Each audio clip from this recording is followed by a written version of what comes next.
Ajde. Izvoli. A nisam ti što direktor? Možeš više to staviti. A prosto mene to odsvi da dajte. Ali nema jasno. To se stavit ćemo na YouTube kako služi građe, stvarno nema smisla. Uzmi piši. A naš biti to to sam što ti ti dao. nemaju katangu već ovdje. Jer hoćeš ti da se ponaš kako treba ili nećeš? A da se razne ne treba. Pa rekli da dobiješ i tamo, šta mislite? Skoro učili šef. Ne može. Dobro šef, dobro.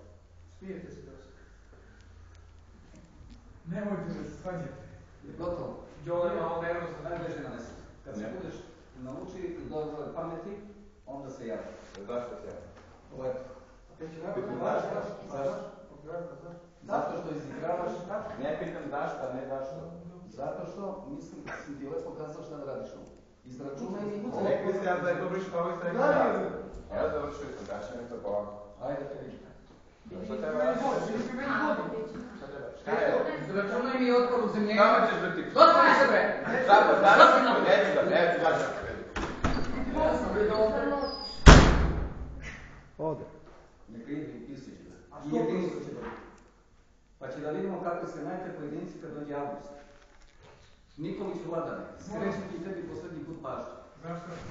Nemoj da se smeškaš, nego kad se nađeš na času da budeš da se ponaša onako kako treba. Hoću prosto. Isključi to i ostavi ovo. Pa tada me zvao, ovo sam da mu prekinem vezu, samo tako zvao, ovo sam mu prekinem. Nalazi se na času. Pa što Od rekao? sam nadalje.